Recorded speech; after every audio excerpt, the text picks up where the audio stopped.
नमस्कार दोस्तों, आप सभी का स्वागत है आपके अपने YouTube चैनल आइकॉनिक ज्ञान पर। दोस्तों, आज हम इस वीडियो में हमारी पृथ्वी के अंदर पृथ्वी की आंतरिक संरचना किस प्रकार की है। तो आज हम इस वीडियो में पृथ्वी की आंतरिक संरचना को समझेंगे कि पृथ्वी की आंतरिक संरचना किस प्रकार की है। दोस्तों, जैसे कि आप सभी जानते हैं कि हमारी पृथ्वी एक गतिशील ग्रह है। इसके अंदर एवं बाहर निरंतर परिवर्तन होता रहता है। क्या आपने कभी सोचा है कि पृथ्वी के आंतरिक भाग में क्या है? दोस्तों, हमारी पृथ्वी गतिशील कैसे है? क्योंकि हमारी पृथ्वी लगातार गति कर रही है, घूर्णन और परिक्रमण गति कर रही है। इसके अलावा हम यह भी कह सकते हैं कि पृथ्वी केवल घूर्णन और परिक्रमण ही नहीं कर रही, इसके साथ साथ पृथ्वी में लगातार परिवर्तन भी हो रहा है। पृथ्वी में लगातार चेंजेस आते रहते हैं। पृथ्वी के अंदर भी परिवर्तन होता है और पृथ्वी की बाहरी सतह पर भी परिवर्तन होता है। इसका मतलब दोस्तों, हमें पृथ्वी के अंदर और बाहर लगातार परिवर्तन देखने को मिल रहा है। तो दोस्तों, पृथ्वी के अंदर भी तत्वों का संगठन होता है। आज हम इन्हीं सभी को डिटेल में पढ़ेंगे कि पृथ्वी के अंदर किस प्रकार परिवर्तन होता है। तो दोस्तों, पृथ्वी के अंदर कुछ आंतरिक परिवर्तन होते हैं और पृथ्वी के बाहर कुछ परिवर्तन होते हैं। तो दोस्तों, पृथ्वी के बाहर जो कि वायु, जल और हिम के द्वारा लगातार परिवर्तन होते हैं, इन्हें हम बाह्य परिवर्तन कहते हैं। चूँकि पृथ्वी के अंदर मैग्मा है और वे अलग अलग घूमता है, वहाँ पर रेडियो एक्टिव घटनाएँ होती रहती हैं। पृथ्वी के अंदर चट्टानें पिघल रही हैं, टूट रही हैं, ऊर्जा का निर्माण भी कर रही हैं। इसकी वजह से पृथ्वी के अंदर चेंजेस होते रहे हैं। लावा का प्रेशर बहुत ज़्यादा होता है, तो उसकी वजह से दोस्तों पृथ्वी के आंतरिक भाग में लगातार परिवर्तन हो रहा है। तो इस चैप्टर में हमें यही पढ़ना है कि पृथ्वी के अंदर किस प्रकार हमें परिवर्तन देखने को मिलता है। पृथ्वी के अंदर ऐसे क्या कारण हैं जिनके द्वारा हमें पृथ्वी में परिवर्तन देखने को मिलता है। तो चलिए अब हम दोस्तों इसे शुरू करते हैं। पृथ्वी का आंतरिक भाग। दोस्तों, तो पृथ्वी के आंतरिक भाग में क्या पाया जाता है? दोस्तों, पृथ्वी के आंतरिक भाग में 3 चीज़ें पाई जाती हैं। सबसे ऊपर क्रस्ट, फिर मेंटल, सबसे निचले भाग को हम कोर कहते हैं।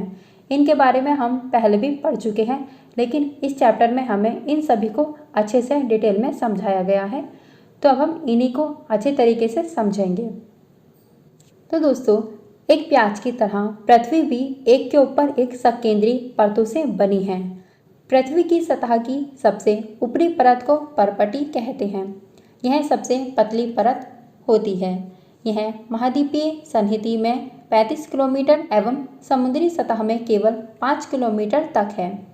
महाद्वीपीय संहति मुख्य रूप से सिलिका एवं एल्यूमिना जैसे खनिजों से बनी है। इसे Cl कहा जाता है। सी का मतलब सिलिका तथा एल का मतलब एल्यूमिना कहा जाता है। महासागर की परपटी मुख्यतः सिलिका एवं मैग्नीशियम की बनी होती है, इसलिए इसे सी में कहा जाता है।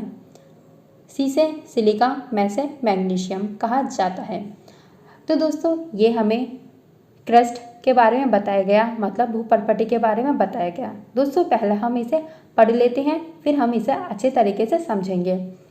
उसके बाद परपटी के ठीक नीचे मेंटल होता है, जो 2900 किलोमीटर तक गहराई में फैला होता है। इसके सबसे आंतरिक परत क्रोड होती है। दोस्तों, क्रस्ट, फिर मेंटल, फिर कोर या क्रोड होता है, जिसकी त्रिज्या लगभग 3500 किलोमीटर होती है।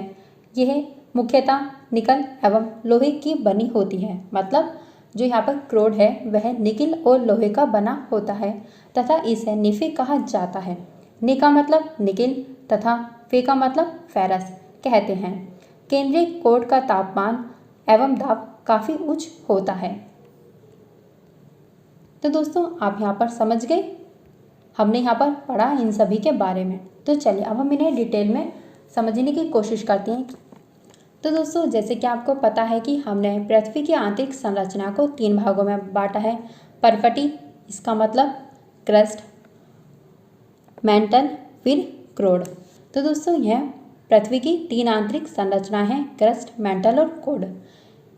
तो हम सबसे पहले यहाँ पर परपटी को समझते हैं कि परपटी क्या है। दोस्तों इसको बोला गया है कि ये सबसे पतली परत होती है जो कि पृथ्वी के पूरे आयतन का सिर्फ 1% भाग बनाती है। इसे भी हमने 2 भागों में बांटा है, पहला महाद्वीपीय, दूसरा महासागर। तो यहाँ पर महाद्वीपीय भूपर्पटी इसकी औसत मोटाई 35 किलोमीटर, जबकि महासागरीय भूपर्पटी इसकी औसत मोटाई 5 किलोमीटर तक होती है। इसका ज़्यादा भाग दोस्तों महाद्वीपीय का ज़्यादा भाग सियाल कहलाता है, जो महाद्वीपीय है उसका ज़्यादा भाग सियाल कहलाता है, जबकि महासागरीय भूपर्पटी को हम सीमे कहते हैं। तो हमें यहाँ ध्यान रखना है कि जो क्रस्ट है उसके 2 पार्ट होती हैं, एक महासागरीय भूपर्पटी, दूसरा महाद्वीपीय भूपर्पटी। इनके बारे में हमने चैप्टर नंबर 1 में भी अच्छे से समझा था। तो दोस्तों जो महाद्वीपीय भूपर्पटी है वह 35 किलोमीटर तक की होती है, उसकी औसत मोटाई 35 किलोमीटर होती है। इसके अंदर हमें सियाल देखने को मिलता है। सियाल का मतलब सिलिका और एल्यूमिनियम। इसके अंदर सिलिका और एल्यूमिनियम पाया जाता है, जबकि महासागरीय भूपर्पटी यह 5 किलोमीटर, इसकी औसत मोटाई 5 किलोमीटर तक होती है। इसे हम सीमे भी कहते हैं। सीमे मतलब सिलिका और मैग्नीशियम। इसके बाद आता है दोस्तों मैंटल। मैंटल इसका आयतन पृथ्वी के आयतन का 84% होता है। पृथ्वी के पूरे आयतन का यह सबसे ज़्यादा भाग घेरता है। मैंटल कितना भाग घेरता है? 84%, जो कि 2900 किलोमीटर की गहराई तक फैला है। इसके बारे में आपको इतने पॉइंट ध्यान रखने हैं। इसके बाद आता है कोर। यह पृथ्वी की सबसे आंतरिक परत होती है, क्रोड। तो दोस्तों क्रोड के बारे में 2 पॉइंट बताए गए हैं। पहला कि यहाँ का तापमान सर्वाधिक होता है, और दूसरी बात तापमान के साथ साथ यहाँ का दाब भी सर्वाधिक होता है। तो इससे हमें यह पता चलता है कि जैसे जैसे आप पृथ्वी के अंदर जाते जाएंगे, पृथ्वी के आंतरिक हिस्सों की ओर जाते जाएंगे, पृथ्वी का तापमान और पृथ्वी पर दबाव लगातार बढ़ता जाएगा। इसका मतलब जैसे जैसे आप पृथ्वी के अंदर जाओगे, आप पृथ्वी के आंतरिक भाग में प्रवेश करते जाओगे, तो वहाँ पर आपको दाब और ताप अधिक देखने को मिलता है। आप जितनी अधिक पृथ्वी के अंदर जाओगे, वहाँ का तापमान और वहाँ के दाब में काफ़ी अंतर आ जाता है। तो यहाँ पर जो कोर है, जो क्रोड है, वहाँ का तापमान सर्वाधिक पाया जाता है। इसके अंदर आपको निफे देखने को मिलते हैं। निफे मतलब निकिल और लोहा। इसके अंदर लोहा पाया जाता है, जो कि पृथ्वी के चुंबकीय क्षेत्र का निर्धारण करता है। यह मुख्यतः निकिल और लोहे से बनी होती है। इसका तापमान और इसका दाब काफ़ी उच्च होता है, जो कि हमने आपको भी बताया। तो यहाँ पर हमें पृथ्वी की आंतरिक जो 3 संरचनाएं हैं, क्रस्ट, मैंटल और कोर, यहाँ पर उनके बारे में डिटेल दी गई है, जो कि हमने अच्छे से इन्हें समझा। तो दोस्तों अब हम आगे बढ़ते हैं। अब हमें यहाँ पर सैल और खनिज, सैल यानी पत्थर, चट्टानें और खनिज, इनके बारे में बताया गया है कि सैल और खनिज क्या हैं। तो अब हम इसे पढ़ते हैं। दोस्तों पृथ्वी की परपटी अनेक प्रकार की सैलों से बनी है। पृथ्वी की परपटी बनाने वाले खनिज पदार्थ के किसी भी प्राकृतिक पिंड को सैल कहते हैं। दोस्तों सैल किसे कहा जाता है? जो पृथ्वी की परपटी बनाने वाले खनिज पदार्थ हैं, जो उनके प्राकृतिक पिंड हैं, उन्हें हम सैल कहते हैं। इसका मतलब जो भी प्राकृतिक पिंड होते हैं, जो पृथ्वी की परपटी को बनाते हैं, उन्हें हम सैल कहते हैं। सैल विभिन्न रंग, आकार एवं गठन की हो सकती हैं। इसका मतलब दोस्तों सैल का जो आकार है, सैल का जो रंग है, उनका जो गठन है, वह कई प्रकार का हो सकता है। मुख्य रूप से सैल 3 प्रकार की होती हैं। दोस्तों यहाँ पर सैल को 3 प्रकार में बांटा है। पहला आग्नेय, दूसरा अपसादी, तीसरा कायांतरित। तो यहाँ पर आपको ध्यान रखना है कि दोस्तों सैल कितने प्रकार की होती हैं? सैल 3 प्रकार की होती हैं। पहला आग्नेय यानी इग्नीशियस रॉक्स, दूसरा अपसादी यानी सेडिमेंट्री रॉक्स, तीसरा कायांतरित यानी मेटामॉर्फिक रॉक्स। तो यहाँ पे दोस्तों हमें उनके शब्द की उत्पत्ति बताई गई है कि इन शब्द की उत्पत्ति किस प्रकार हुई है। तो पहला इग्निशियस की उत्पत्ति लैटिन शब्द इग्निस से हुई है, जिसका अर्थ होता है अग्नि। किस शब्द से? लैटिन भाषा के इग्निस से हुई है, जिसका अर्थ होता है अग्नि। Second point sedimentary. Sedimentary sedimentary की उत्पत्ति लैटिन शब्द सेडिमेंट से हुई है, जिसका अर्थ होता है स्थिर रहना। दोस्तों, जो सेडिमेंट शब्द है वह लैटिन भाषा के सेडिमेंटस से बना है, जिसका अर्थ होता है स्थिर। Next, metamorphic rocks. दोस्तों, जो मेटामॉर्फिक है यह ग्रीक भाषा का शब्द है। किस भाषा का? ग्रीक भाषा का। जबकि इग्नियस और सेडिमेंट्री यह लैटिन भाषा के शब्द थे। दोस्तों, मेटामॉर्फिक शब्द यह ग्रीक भाषा के मेटामॉर्फोस से बना है, जिसका अर्थ होता है रूप परिवर्तन। इसका मतलब जिसका रूप परिवर्तित किया गया हो उसे हम मेटामॉर्फिक कहते हैं। यह ग्रीक भाषा से बना है, जबकि ये दोनों शब्द यह लैटिन भाषा से बने हैं। आपको ध्यान रखना है कि मेटामॉर्फिक शब्द ग्रीक भाषा के मेटामॉर्फोस से बना है, जिसका अर्थ होता है रूप परिवर्तन। तो हमें यहाँ पर इनके शब्दों की उत्पत्ति के बारे में बताया गया है। तो चलिए अब हम आगे बढ़ते हैं। तो दोस्तों, हमें यहाँ पर आग्नेय, अवसादी और कायांतरित इन सभी सेलों के बारे में डिटेल से पढ़ना है कि इनका निर्माण किस प्रकार होता है। तो अब हम इन्हें शुरू करते हैं। तो दोस्तों, जब द्रवित मैग्मा ठंडा होकर ठोस हो जाता है, इस प्रकार बने सेल को हम आग्नेय सेल कहते हैं। आग्नेय, जैसे कि नाम से प्रतीत हो रहा है, आग से बना पदार्थ, आग से बनी चट्टानें आग्नेय। तो इन्हें हम प्राथमिक शैल भी कहते हैं। आग्नेय शैल दो प्रकार की होती हैं, अंतभेदी शैल एवं बहिर्भेदी शैल। तो यहाँ पर हमें बताया गया है कि आग्नेय शैल दो प्रकार की होती हैं, जबकि शैल तीन प्रकार की होती हैं। आग्नेय शैल के दो नाम कौन कौन से हैं? अंतर्भेदी शैल एवं बहिर्भेदी शैल। वास्तव में आग की तरह लाल द्रवित मैग्मा ही लावा है। दोस्तों, लावा क्या है? यह आग की तरह एक द्रवित मैग्मा होता है, जो कि पिघलती हुई चट्टानों से बना है। मैग्मा में पिघलती हुई चट्टानें बाहर निकलती हैं, जो पृथ्वी के आंतरिक भाग से निकलकर सतह पर आती हैं। जब द्रवित लावा पृथ्वी की सतह पर आता है, यह तेजी से ठंडा होकर ठोस बन जाता है। परपटी पर इस प्रकार से बने सेल को बहिर्भेदी आग्नेय शैल कहा जाता है। इसकी संरचना बहुत महीन दाने वाली होती है। उदाहरण के लिए बेसाल्ट। तो यहाँ पर हमें बहिर्भेदी आग्नेय शैल का उदाहरण दिया गया है बेसाल्ट। दक्कन पठार बेसाल्ट सेलों से ही बना होता है। जो दक्कन का पठार है वह बेसाल्ट सेलों से बना हुआ है। द्रवित मैग्मा कभी कभी भूपर्पटी के अंदर गहराई में भी ठंडा हो जाता है। इस प्रकार बने ठोस सेलों को अंतर्भेदी आग्नेय शैल कहते हैं। धीरे धीरे ठंडा होने के कारण ये बड़े दाने का रूप ले लेता है। ग्रेनाइट ऐसे ही सेल का एक उदाहरण है। लेई मसालों तथा दानों का चूर्ण बनाने के लिए जिन अपघर्षण पत्थरों का उपयोग होता है वे ग्रेनाइट के बने होते हैं। तो दोस्तों, यहाँ पर हमें इन्होंने आग्नेय शैल के बारे में बताया है, तो हम इसे समझ लेते हैं ये कहना क्या चाहते हैं। तो चलिए दोस्तों, अब हम आग्नेय चट्टान को समझते हैं कि ये कहना क्या चाहते हैं। तो दोस्तों, जैसे कि आपको पता है कि पृथ्वी के अंदर मैग्मा पाया जाता है, जो कि लगातार गति कर रहा है। ये मैग्मा लगातार ऊपर की ओर आने की कोशिश करता है। दोस्तों, जो मैग्मा है वह लगातार पृथ्वी के ऊपर आने की कोशिश करता है। यह पृथ्वी की ओर निकलना चाहता है, यह ऊपर की ओर निकलना चाहता है, क्योंकि हमारी भूपर्पटी महाद्वीप पर 35 किलोमीटर तथा महासागरों पर 5 किलोमीटर मोटी है, तो ये इतनी आसानी से बाहर नहीं आ पाता। तो फिर दोस्तों, यह बाहर कैसे आता है? दोस्तों, जो मैग्मा है यह बाहर किस प्रकार आता है?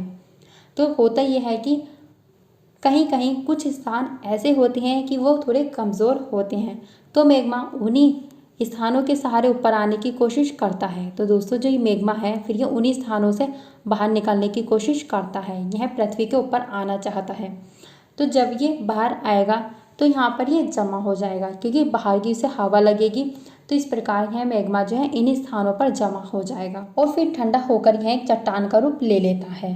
तो हम इन्हीं चट्टानों को, जो कि मैग्मा के द्वारा बनती हैं, हम इन्हीं चट्टानों को हम आग्नेय चट्टान कहते हैं। तो जब ये मैग्मा बाहर आने की कोशिश करता है तो कुछ दरारें ऐसी होती हैं दोस्तों, जो कि ज़मीन के अंदर पाई जाती हैं। इसका मतलब जो क्रस्ट है उसके अंदर कुछ दरारें पाई जाती हैं, तो मैग्मा इन्हीं दरारों के अंदर भी चला जाता है। तो दोस्तों, क्या होता है, कुछ मैग्मा इन्हीं दरारों के अंदर चला जाता है और यह ठंडा होकर इन्हीं दरारों में चट्टान का रूप ले लेता है। तो जब मैग्मा इन्हीं दरारों के अंदर चट्टान का रूप ले लेता है तब हम इन्हें अंतर्भेदी आग्नेय चट्टान कहते हैं, जो कि क्रस्ट के अंदर है, इसलिए हम इन्हें अंतर्भेदी आग्नेय चट्टान कहते हैं। जबकि जो मैग्मा बाहर आकर ठंडा हुआ फिर उसने चट्टान का रूप लिया तो हम इसे बहिर्भेदी आग्नेय चट्टान कहते हैं।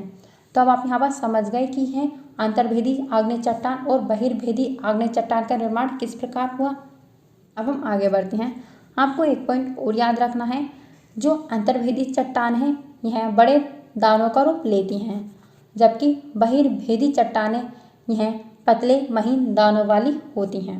इन पॉइंट्स को आप ध्यान रखिए और इनके एग्जाम्पल भी हमें दिए गए हैं, जैसे कि बहिर्भेदी आग्नेय चट्टान, इसका उदाहरण है बेसाल्ट और दक्कन का पठार, यह बेसाल्ट शैलों से ही बना होता है। जबकि अंतर्भेदी आग्नेय शैल जो है इसका उदाहरण है ग्रेनाइट। ऐसे ही शैल का एक उदाहरण है ग्रेनाइट। तो आपसे पूछा जा सकता है कि जो बेसाल्ट है वह किस प्रकार की चट्टान है। तो दोस्तों बेसाल्ट बहिर्भेदी आग्नेय चट्टान है, जबकि ग्रेनाइट यह अंतर्भेदी आग्नेय चट्टान है। इस पॉइंट को आप ध्यान रखिए। अब हम आगे बढ़ते हैं। शैल चटककर एवं एक दूसरे से टकराकर छोटे छोटे टुकड़ों में टूट जाती है। इन छोटे कणों को अपशाद कहते हैं। ये अपशाद हवा, जल आदि के द्वारा एक स्थान से दूसरे स्थान पर पहुंचाकर जमा कर दिए जाते हैं। ये अद्रढ़ अपशाद दबाव और कठोर होकर शैल की परत बनाते हैं। इस प्रकार की शैल को अपशादी शैल कहते हैं। तो दोस्तों यहाँ पर हमें अपशादी शैल के बारे में बताया गया है कि अपशादी शैल का निर्माण किस प्रकार होता है। तो दोस्तों आपने अपक्षय, अपरदन और निक्षेपण की प्रक्रिया तो सुनी ही होगी। तो यह किस प्रकार कार्य करती हैं दोस्तों, तो अब हम इसे समझते हैं। दोस्तों जैसे ये एक चट्टान है तो इन चट्टानों में लगातार हवा, पानी, बर्फ आदि के द्वारा ये चट्टानें छोटे छोटे टुकड़ों में बट जाती हैं और यह छोटे छोटे टुकड़ों में जमीन पर आकर गिर जाती हैं। तो इन्हीं छोटे छोटे टुकड़ों को हम अपशाद कहते हैं। दोस्तों जब यह एक बड़े पार्ट से अलग होकर छोटे छोटे टुकड़ों में बिखर गई, बट गई, तो हम इन्हीं छोटे छोटे टुकड़ों को अपशाद कहते हैं। तो यहाँ पर हमें बताया गया है कि अपशाद किसे कहते हैं, तो इन्हीं छोटे छोटे टुकड़ों को हम अपशाद कहते हैं। तो हवा, पानी, बर्फ के कारण ये एक स्थान से दूसरे स्थान पर पहुँच जाते हैं। दोस्तों ये जो अपशाद होती हैं ये हवा, पानी और बर्फ के कारण एक स्थान से दूसरे स्थान पर पहुँच जाते हैं, तो इन्हें हम अपरदन कहते हैं। और फिर ये छोटे छोटे कण एक जगह पर आकर जमा हो जाते हैं। जब ये एक जगह पर जमा होते हैं तो इस प्रक्रिया को हम निक्षेपण कहते हैं। ताप के कारण ये अलग अलग कण संगठित होकर एक चट्टान के रूप में जमा हो जाते हैं। दोस्तों उस समय तो ये बह रहे थे, इसलिए ये एक जगह नहीं थे, लेकिन जब इनका निक्षेपण हुआ, ये एक जगह आकर रुके तो इनके ऊपर दाब ने कार्य करा, इनके ऊपर ताप ने कार्य किया, तो इस प्रकार ये एक चट्टान का रूप ले लेते हैं। इन सभी को होने में काफ़ी समय लगता है। यह क्रिया एकदम नहीं हो पाती, लेकिन समय के साथ साथ यह प्रक्रिया पूरी होती है। तो यह अपसादों से मिलकर बने होते हैं, इसलिए हम इन्हें अपसादी चट्टान कहते हैं। तो हम इन्हें अपसादी चट्टान क्यों कहते हैं, क्योंकि यह अपसादों से मिलकर बने होते हैं, इसलिए हम इन्हें अपसादी चट्टान कहते हैं। दोस्तों आपको यहाँ पर एक बात और ध्यान रखनी है कि जब ये कणों के रूप में बिखरते हैं तो इनके बीच में जीव जंतु आएंगे, पेड़ पौधे आएंगे। तो इन्हीं चट्टानों के बीच में जब पौधे, जंतु और अन्य सूक्ष्म जीव जो कि इन शैलों में पाए जाते हैं उन्हें हम जीवाश्म कहते हैं। यही शैल है जिसके अंदर जीवाश्म पाए जाते हैं। यही जीवाश्म आके जाकर ईंधन बन जाते हैं, जैसे कि कोयला, पेट्रोलियम। यही जीवाश्म जब इन मरे हुए जानवरों पर, इन सूक्ष्म जीवों पर, इन पेड़ पौधों पर जब दाब और ताप कार्य करेगा तो यह जीवाश्म बन जाते हैं और यह जीवाश्म आगे चलकर ईंधन का रूप ले लेते हैं, जैसे कि कोयला और पेट्रोलियम। यह हमारे लिए बहुत ज़रूरी है। ये चट्टान हमारे लिए इम्पोर्टेंट हो जाती हैं क्योंकि कोयला और पेट्रोलियम हमें इन्हीं चट्टानों से प्राप्त होता है। इसलिए उदाहरण के लिए बलुआ पत्थर। दोस्तों हमें यहाँ पर उदाहरण में बताया गया है कि बलुआ पत्थर एक अपसादी चट्टान है, रेत के दानों से बनता है। जो बलुआ पत्थर है वह रेत के दानों से बनता है। इन शैलों में पौधों, जानवरों एवं अन्य सूक्ष्म जीवाणुओं जो कभी इन शैलों पर रहते हैं, इनके जीवाश्म भी हो सकते हैं। तो अब आप समझ गए कि जीवाश्म किसे कहा जाता है। जो कि पेड़ पौधे, जानवर होते हैं, जब वह मर जाते हैं, जब वह चट्टानों के बीच में आ जाते हैं, तब हम इन्हें जीवाश्म कहते हैं। देखिए, आपको यहाँ पर बताया गया है जीवाश्म की डेफिनेशन। शैलों की परतों में दबे मृत पौधों एवं जंतुओं के अवशेषों को जीवाश्म कहते हैं। चलिए, अब हम आते हैं कायांतरित शैल पर। आग्नेय एवं अपसादी शैल उचित ताप एवं दाब के कारण कायांतरित शैलों में परिवर्तन हो सकते हैं। उदाहरण के लिए चिकनी मिट्टी स्लेट में, चूना पत्थर संगमरमर में परिवर्तित हो जाता है। तो यहाँ पर ये कहना चाहते हैं कि जब आग्नेय और अपसादी शैलों को बहुत ज़्यादा दाब और ताप दिया जाता है तो ये अपनी अवस्था में परिवर्तन कर लेती हैं। अवस्था में परिवर्तन करके ये नए शैल का निर्माण करती हैं, जिन्हें हम कायांतरित शैल कहते हैं। कायांतरित शैल या रूपांतरित शैल भी इन्हें ही कहा जाता है। तो दोस्तों, ये तो बहुत ही सिंपल है कि जब आग्नेय चट्टान या अपसादी चट्टान, जब इन पर दाब और ताप पड़ता है तो ये अपनी अवस्था में परिवर्तन कर लेती हैं। इसी कारण इनकी अवस्था में परिवर्तन के कारण ही यह कायांतरित शैल का निर्माण करती हैं। यह कायांतरित शैल का निर्माण करती हैं।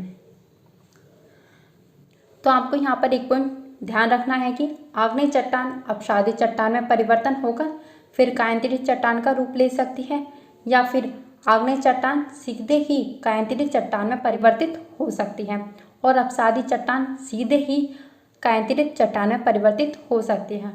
तो दोस्तों, आपको यहाँ पर ध्यान रखना है कि जो आग्नेय चट्टान है वह अपसादी चट्टान और कायांतरित चट्टान दोनों में परिवर्तित हो सकती है, या तो आग्नेय चट्टान सीधे कायांतरित चट्टान में परिवर्तित हो सकती है और अपसादी चट्टान सीधे कायांतरित चट्टान में परिवर्तित हो सकती है।